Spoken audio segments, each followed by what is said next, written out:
Guayas, Manabí y Azuay, tiene usted mayoría absoluta, mayoría calificada, para que nada que huela a descentralización, a equidad territorial, a verdadera democracia participativa pueda pasar. Si nos convocan a una constituyente con ese estatuto, yo, pese a que estoy convencido de que es indispensable cambiar la Constitución de Montecristi, porque si bien es muy buena desde el punto de vista de los derechos y garantías, es pésima desde el punto de vista de la estructura operativa del Estado, yo soy un convencido de la necesidad de una constituyente. No puedo votar, pues, por una constituyente con ese estatuto, porque me viene algo peor de lo que ya tengo. Ahí el remedio va a ser peor que la enfermedad. En esto de los subsidios, por ejemplo, muy bien, hay que eliminar los subsidios al consumo. Sí, señor, son perversos. Subsidios deben ir solo a la producción, porque la única política social que tiene sentido no es darle zapatos al que no tiene zapatos, casa al que no tiene casa. La única política social que tiene sentido es incorporar a todos toditos, al aparato productivo. Viviendo en un mundo ideal, donde las bases extranjeras son del arcángel San Gabriel, que va a venir a poner aquí las milicias celestiales. Esas bases van a responder a un poder soberano, a una potencia. Y esa potencia busca tener sus espacios de control. Lo hace China, lo hace Rusia, también lo hace a su modito Brasil, lo hace Estados Unidos, ¿no? Entonces, ¿se alinean? Bien, no se alinean, mal, pues, ¿no? La famosa, primero la consulta y luego la constituyente. Hasta ahora, hasta este momento, mientras son las 12:30 del 2 de octubre, jueves 2 de octubre, solo hay 2 preguntas a la consulta popular. Pero ya se ve que posiblemente va a entrar el tema de la constituyente. Antes de ver cómo, qué y cómo se puede plantear una constituyente, vamos por una parte medular. Si ya se hace pongámonos en el futuro, por así decirlo. Si ya se hace una constituyente, ¿de qué sirve preguntar sobre las bases de extranjeras y sobre la eliminación de los partidos? Si eso tranquilamente se lo puede hacer en una sola constituyente. Es decir, no deberíamos tener 3 preguntas, solo una nomás. Doctor, buenas tardes. Muy buenas tardes. Bueno, salvo que lo único que se busque sea el poder, el equilibrio en el poder, ¿no? Salvo que eso sea lo único que se busque. Toda acción humana tiene 2 interrogantes claves. ¿Qué planteo? ¿Qué voy a hacer? ¿Y cómo lo voy a hacer? ¿Qué y cómo? Eso tiene que estar clarísimo. Si no, no hay racionalidad humana elemental en el manejo de las cosas. En cuanto a la reforma constitucional, recordará usted que se les planteó a los candidatos presidenciales el año 2025. Creo que el ARE fue el único movimiento en el país que blandió en campaña un proyecto de reformas constitucionales. Todos los demás callaron. Nadie dijo nada sobre eso.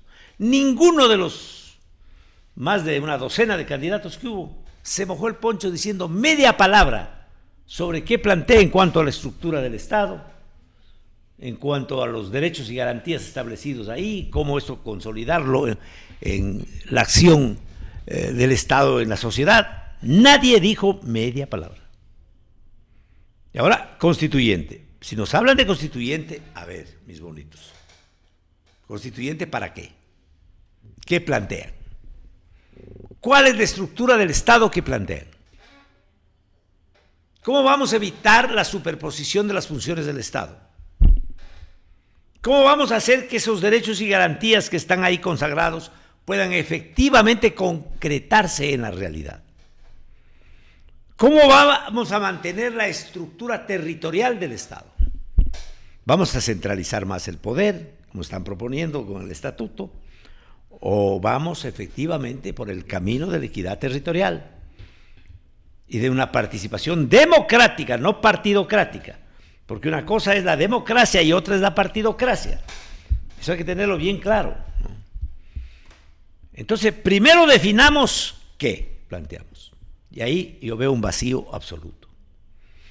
Y en el cómo, yo diría ya sacaron las uñas. Yo a ratos me sacudía la mano porque con esto de eliminar los subsidios y todo eso, yo dije, parece que Noboa se va a salir del libreto, ¿no?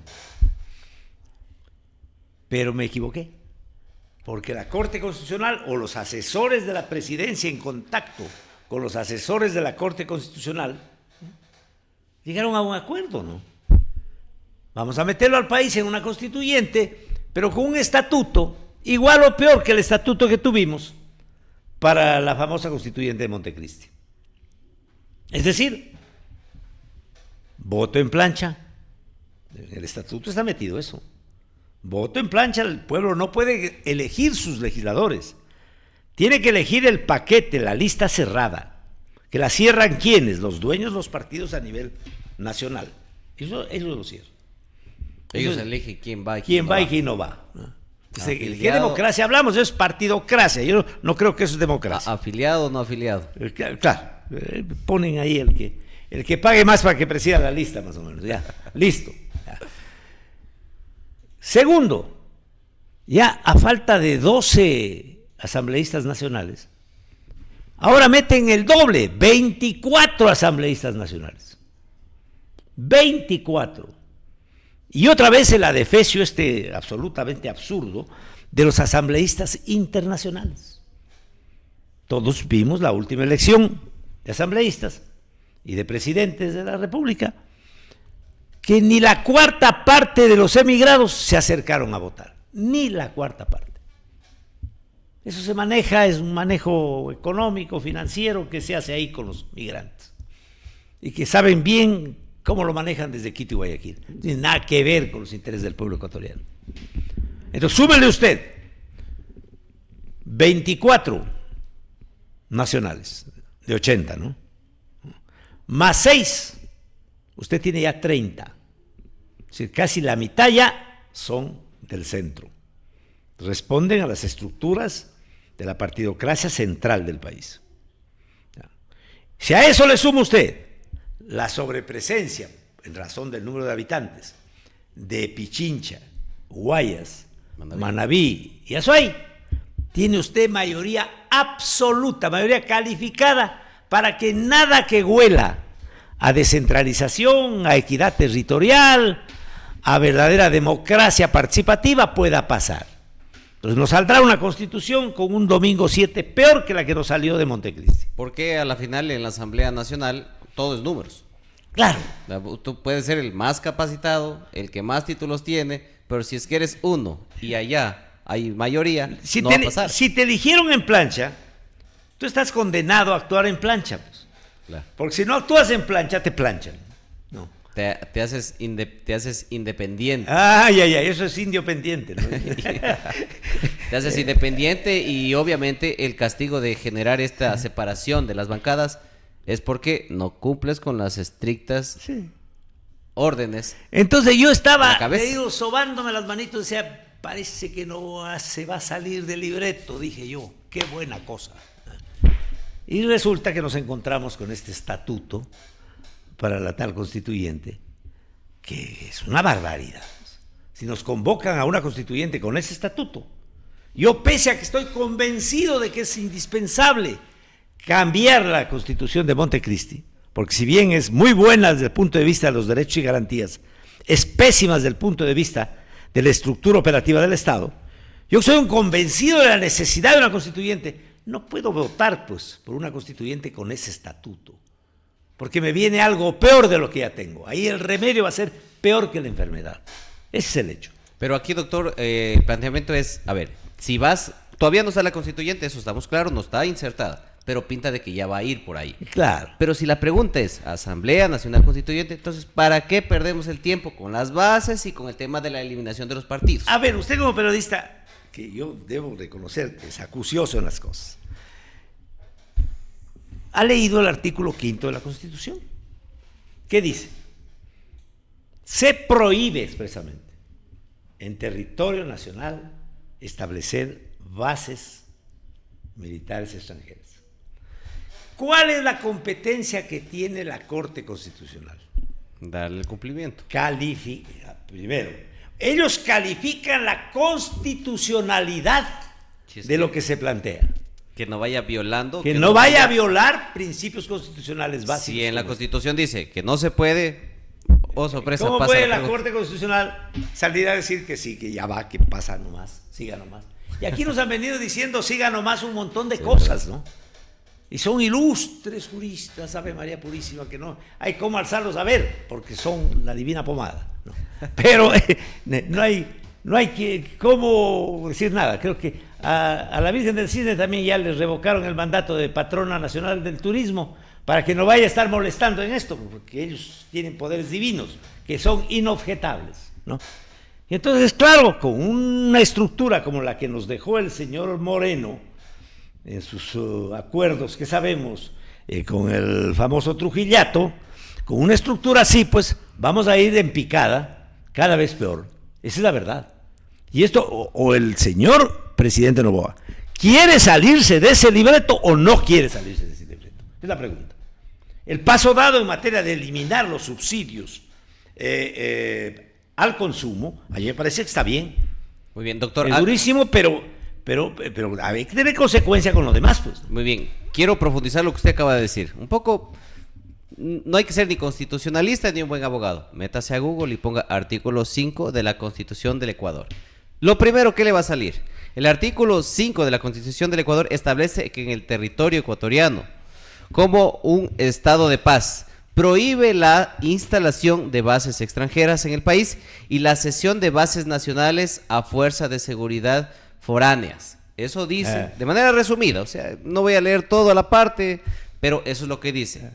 Si está prohibiendo, ¿cómo es que la Corte Constitucional le dice? Que le tiene por facultad, póngale. que tiene por competencia cuidar la constitucionalidad de lo que se Exacto, pregunta. exacto. Porque la atribución que tiene la Corte Constitucional no es otra, Es que cuidar cumpla. la constitucionalidad de lo que se pregunta. Que se cumpla con lo que dice, en este caso, el escrito de la Constitución, nada más. Elemental. Si ahí dice que se permita la instalación, entonces muy bien, démosle paso a la consulta. Pero, ojo, pese a que el artículo 5 de la Constitución dice que está prohibido, ya es parte de la pregunta de la consulta popular. Ahí está.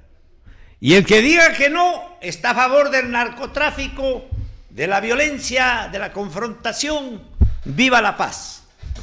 Ya basta, pues, no, vamos a ver. Ya, bueno, es culantro, pero no tanto, ¿no? Sí. Aquí estamos entre seres racionales, ¿no? El- Donde la inteligencia artificial no nos va a volver indigencia artificial a todos. El tema, doctor, es la narrativa. La narrativa, cómo se termina convenciendo. Incluso no es lo que es, no es lo que está escrito, es lo que yo doy a entender y lo que la gente puede entender. Claro. Y ahí, con esa enorme facilidad, la gente dice, las bases de Manta, haberlas sacado, de ahí empezó la violencia, empezó la inseguridad. Oye, pero bueno, está aquí eso, entonces, ¿a qué estamos Bueno, jugando? Colombia Todo eso. tiene por lo menos 7 bases. Se supone que dentro de Estados Unidos no solo hay bases, sino que está ahí todo el equipo militar, ¿no? Policial. ¿Y usted ha visto que en algún momento adentro de Estados Unidos han capturado a los que trafican de este a oeste y de norte a sur toda la droga? ¿Alguien cayó por ahí? Yo no he visto, al menos. ¿Algún ecuatoriano que nos lo extraditen para acá? No lo he visto yo. No. Yo no me he enterado, al menos. ¿No se ha enterado? Me he enterado que la policía La única los verdad es captura, que el pero hasta ahí. 60% de la platita del welfare va a parar al consumo de drogas. ¿Por qué? Porque los seres humanos, cuando no están tratados en condición de ser humano, es decir, no pueden ejercer un trabajo productivo, porque se lo impiden, porque solo tienen trabajo irregular, ocasional, en una forma totalmente insegura, los seres humanos plegan, pues, primero a la frustración, al odio, después al alcohol. Después del alcohol, pues inmediatamente siguen las siguientes drogas, ¿no? Y viva la fiesta, ¿no? Y luego el que consume resulta que es un enfermo. Y entonces le ponemos la tablita. Entonces el que anda con un poquito no va preso, no, porque es consumidor. Entonces usted sabe bien que la bodega de arroz no le funciona si no hay la tiendita que venda pues la media libra, ¿no? Obvio. ¿Cómo le va a funcionar la bodega si no hay quien le venda al por menor? Ese es el tema. Claro. Entonces aquí ya vamos encarando las cosas Sí, con la frontalidad que corresponde. Ya déjense de que Correa, de que anticorrea, de que norcorreísmo, de que... Ya, párenle. Ya, aquí es el país. Y somos todos los del país los que necesitamos ponernos de acuerdo en algo que permita que el país salga adelante. En esto de los subsidios, por ejemplo, muy bien, hay que eliminar los subsidios al consumo. Sí, señor, son perversos.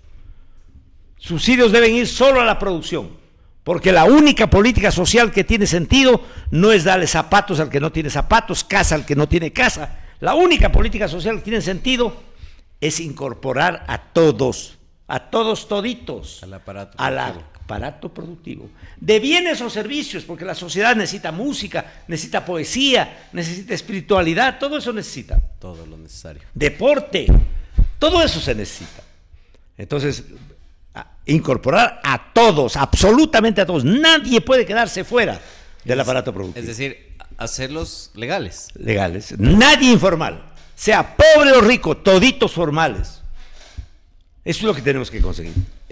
Quiero resaltar algo, que aquí no es que estamos en contra de que se pongan las bases o no. Simplemente estamos exponiendo de que eso dice la Constitución, háganla respetar. Si no les gusta lo que dice la Constitución, pues entonces Pero además cambien. hay un tema práctico, ¿no? Si hablamos de bases extranjeras, no estamos viviendo en un mundo ideal, donde las bases extranjeras son del arcángel San Gabriel, que va a venir a poner aquí las milicias celestiales. Esas bases van a responder a un poder soberano, a una potencia. Y esa potencia busca tener sus espacios de control. Lo hace China, lo hace Rusia, también lo hace a su modito Brasil, lo hace Estados Unidos, ¿no? Entonces, se alinean bien, no se alinean mal, pues, ¿no? Porque cada cual quiere tener, está peleándole metro a metro las áreas de influencia, de un lado y de otro. En eso están. Y nosotros aquí en América Latina, en Iberoamérica, perdón, el término ese América Latina es un término peyorativo.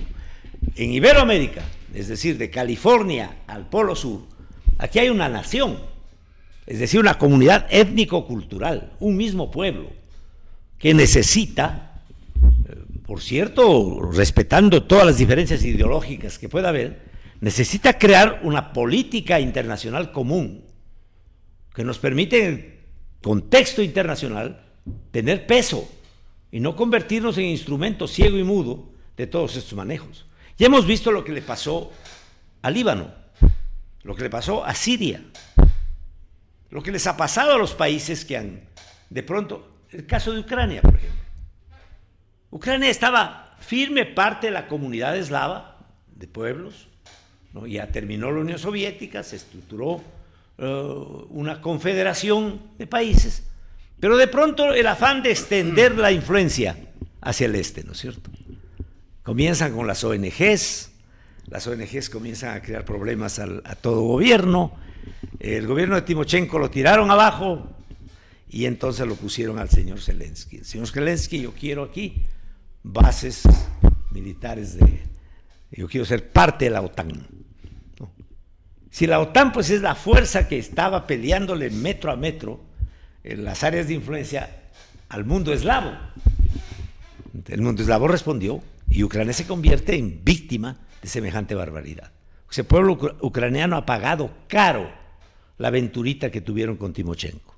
La han pagado bien caro, ¿no? Y lo mismo le ha pasado a Siria, lo mismo le ha pasado a Líbano, y lo mismo está pasando a Sudán, ¿no? Y vaya usted a ver toda la historieta de los pueblos. Lo mismo le pasó a Vietnam, ¿no? Basecitas en el norte del lado de China, ¿no es cierto? Y basecitas en el sur del lado de Estados Unidos. Vietnam del norte, Vietnam del sur, guerra.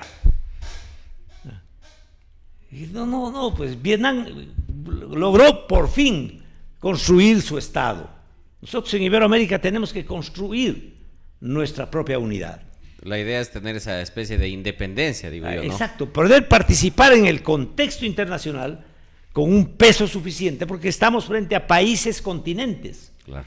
que tienen un peso tremendo y que lamentablemente se están creando con el avance tecnológico empresas transnacionales que están siendo amparadas por una estructura de estados fuertes que manejan la exclusividad de la energía atómica, de la energía nuclear. Entonces, que Persia quiere poner energía nuclear, prohibido. Están muy cholos los persas para tener energía nuclear. Muy ordinarios. Muy bien. De estas cositas no podemos así ingenuamente convertirnos en instrumento de eso. Doctor, a ver, el tema de los subsidios también ha sido un tema bastante controversial. Ha hecho que varias nacionalidades, incluido la CONAIE, salgan a protestar.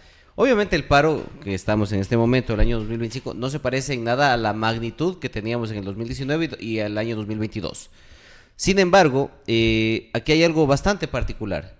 Mientras nosotros seguimos peleando porque el subsidio se mantenga o porque el combustible no incremente, estamos dejando de lado la competitividad que podríamos tener con vehículos con energías limpias. Voy a ponerle un ejemplo de lo que pasó en Loja, cuando usted en este caso era alcalde. ¿Y por qué flotilla de taxis eléctricos? Voy para allá. ¿Qué es lo que a mí me llamó la atención? En el año 2022, si más no me equivoco, bueno, pongámosle contexto porque la gente también a veces tiene la memoria frágil. Se crea en este caso una flota de taxis eléctricos para un poco el año insertarse. 2015 fue. Sí. 2015. Ponía contexto para un poco ir, ¿por qué voy a ir al 2022? Ya. En el año 2015 se hace esa iniciativa, cuando usted era alcalde de Loja. Hace 10 años. Buscando la idea de que Loja innove, que se ponga como competitividad. Como ciudad ecológica. A diferencia de otras. Exacto. Año 2015 pasa eso. 7 años después, año 2022, sesión del Cabildo, más o menos es en agosto, si más no me equivoco, septiembre. Se hace una ordenanza. ¿Siendo alcalde quién? Siendo alcaldesa, la señora Patricia Picoita. Que era igual que sea Bailón o que sea Quesada, porque son de la misma línea. Se hace una ordenanza en donde se aprueba de que puedan pasar los taxis eléctricos a taxis de combustible. Claro. Ya, es decir, cumpliendo consignas de afuera. Y ahí voy justamente, doctor. Cuando uno ve la iniciativa, incluso incluido 2 concejales que hoy en día se encuentran en el poder, que repitieron nuevamente, que es el compañero Herráez y el compañero Adalbert Gaona, apoyaron con todos ellos de que sí se convierta. Es decir, que los taxis, en vez de ir para adelante, pasen de eléctricos a combustión. Y solo había una persona que se opuso con su voto, por eso decimos que es importante las mayorías en el tema de una legislación. Solo el concejal Palacios se opuso a eso y hoy en día ya se encuentra esa modalidad. Es decir, Loja... Fue congruente con el partido que lo puso ahí obviamente. En la concejalía. Porque hay algunos que como que ya se olvidaron qué partido los puso ahí. Pero en vez de ir avanzando, no sé, pasemos de lo eléctrico, ¿qué más sigue? Carros con aire, carros con, no sé, con hidrógeno, no sé, con cualquier otra cosa. Los motores de hidrógeno están en vigencia en el mundo desde el año 2003. Pero ahí voy. 2002. O sea, en vez de ir adelantando, vuelta, retrocedamos un poquito más. ¿Qué opina de ese contexto de que Loja, en vez de ir para adelante, va para atrás como cangrejito? Es que, lamentablemente, fuerzas dominadas por este aparato internacional, que bien sabemos a dónde apunta y qué quiere, se prestan de lugartenientes de ese aparataje y quieren tener un municipio dócil, un municipio que agache la cabeza, que les diga sí a todo lo que se les ocurre a ellos de acuerdo a sus intereses. Entonces, el interés es seguir manteniendo el petróleo como la principal fuente de energía, cuando ya la humanidad ha encontrado otras fuentes de energía. Bueno, además la energía eólica no es descubrimiento de ahora. Por ahí hay unos que quieren cobrar patente de eso. Don Quijote de la Mancha, léanlo nomás, ahí estaban los molinos de viento. Además que la energía eólica estaba desde entonces ahí. No tiene por qué andar cobrando patentes, ni franquicias, ni cosas por el estilo. Bueno, la energía eólica. La energía fotovoltaica, ¿no? Está la utilización del hidrógeno para poner motores de hidrógeno que obtienen su fuerza a través de la desintegración que permite que por el escape boten H2O, agua, en condición de gas, ¿no? Yo el año 2003, mi querido John, fui invitado a una reunión de alcaldes de ciudades ecológicas del mundo. Ahí nos invitaban a Loja, ¿no? En la ciudad de Stuttgart, en Alemania. Y ahí nos movieron en buses producidos por la Daimler-Benz, que tiene establecidas fábricas ahí cerca de Stuttgart, el estado de Baden-Württemberg, ¿no? Ahí tiene las fábricas. Buses con motores de hidrógeno. ¿En qué año? 2003, es decir, hace 22 años. ¿Quién ha hecho el milagro de que esos motores de hidrógeno, que ya debieron estar en todo el mundo circulando, no esté circulando? Hay todo un aparato militar con energía nuclear por detrás que les dice a los subdesarrollados, a los subdesenvolvidos: cálmense, que aquí nosotros mandamos qué energía hay y cómo lo utilizan. Si ustedes quieren rebelarse, les caemos encima. ¿Ya? Eso es lo que le está pasando al mundo. Y Naciones Unidas ha venido conestando esto. Se ha convertido en instrumento de todo esto. Ya hace 22 años que debieron haber estado en el mercado los motores de hidrógeno.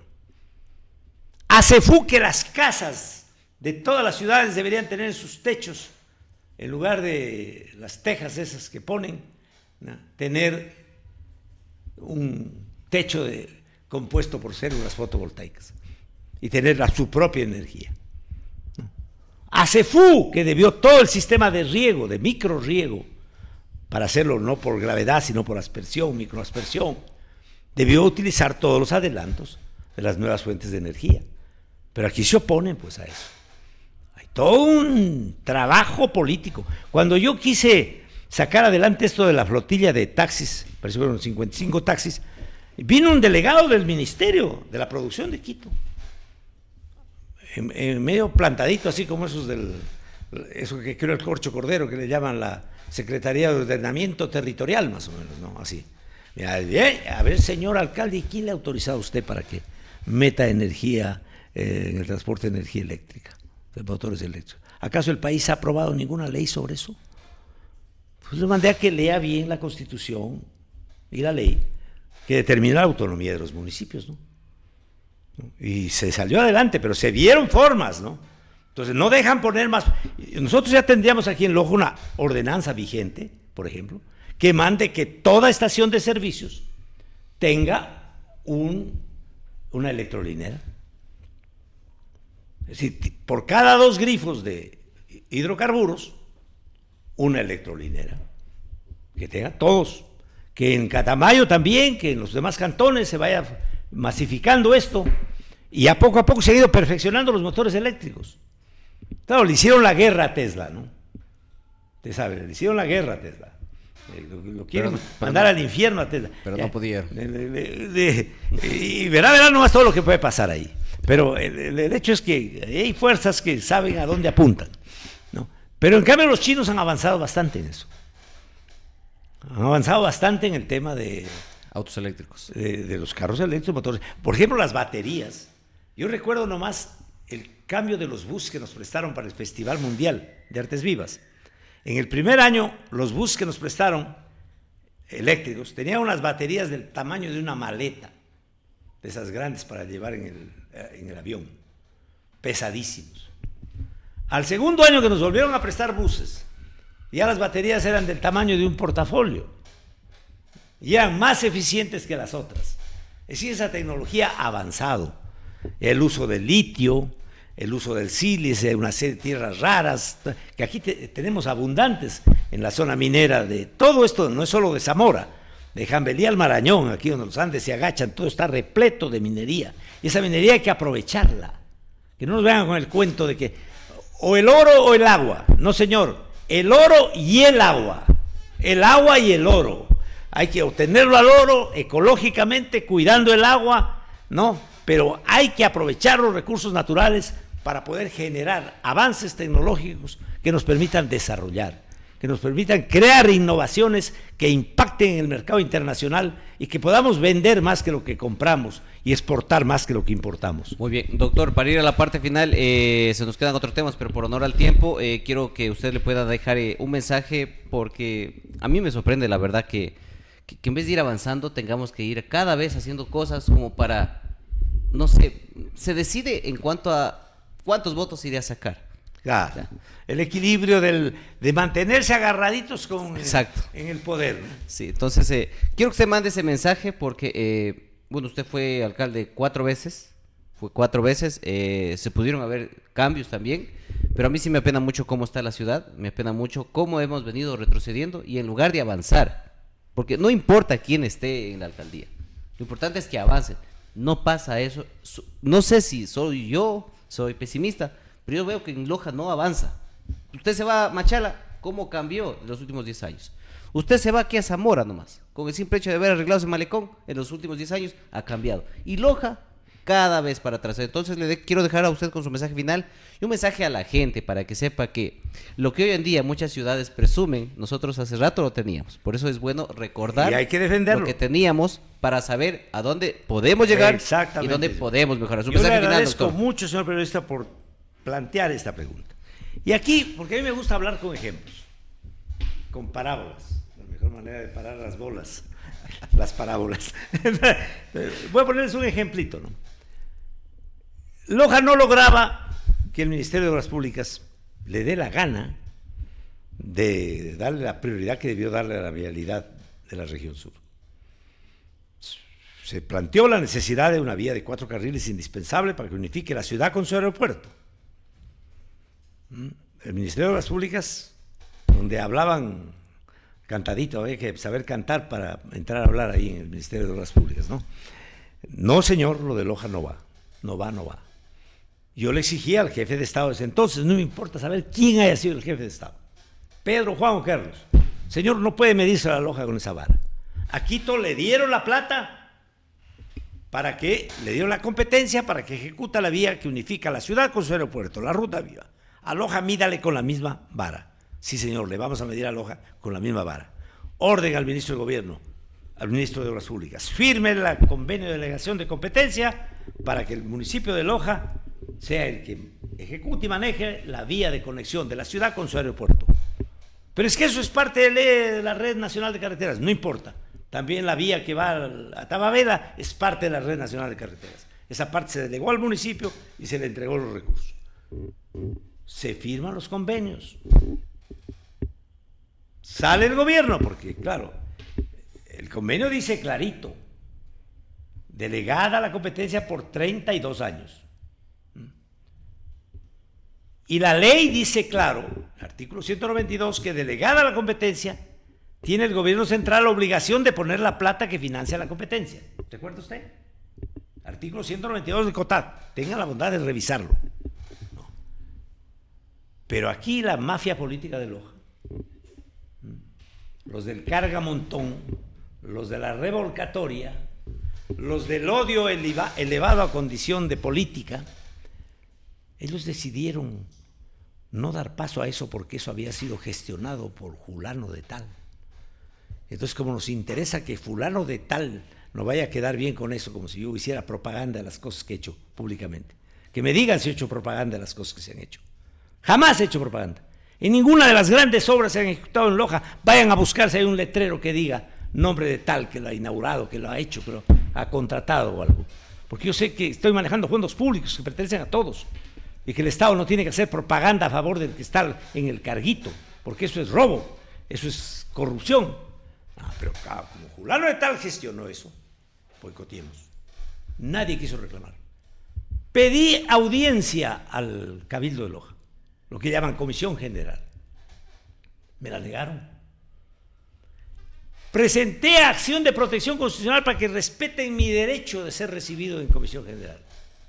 El juez recibió seguramente órdenes. No le dé paso a eso. Prohibido, quitado el derecho de participar, porque dice que lo que yo iba a plantear era político. Fíjese usted, así, ese tipo de reflexiones, ¿no? Eso fue en el gobierno de Quesada, ¿no? Y lo mismo lo hice en el tiempo de Bailón y en todo el tiempo, porque eran igualitos, se prestaban a lo mismo. Y había una jefezaza ahí que manejaba por atrás bastidores todo el manejo político de aquí de Loja, ¿no? Vean lo que hicieron en la campaña electoral última. Metieron una gran propaganda de que ahora sí se hace realidad la vía de 4 carriles de Loja a Catamayo. Ahora sí, eran las elecciones del 2025, ¿no es cierto? Enero del 2025. Ahora sí se hace realidad. Y entonces viene una gran compañía canadiense denominada Canadian Commercial Corporation, CCC, y esa CCC va a firmar un contrato por $1.200.000 con el gobierno, contrato que efectivamente se firma y se muestra el cheque ahí en las propaganda para que haga los estudios. Yo le quiero pedir a usted, que es un periodista acucioso, investigador, neutral, que no se deja vacunar ni con B grande ni con K, ¿no? Que tenga la bondad de hacerme el favor de investigar. ¿Cómo avanza pues ese gran convenio por el que le pagaron $1.200.000 a la Canadian Commercial Corporation para la cuestión de la vía de 4 carriles de Loja a Catamayo?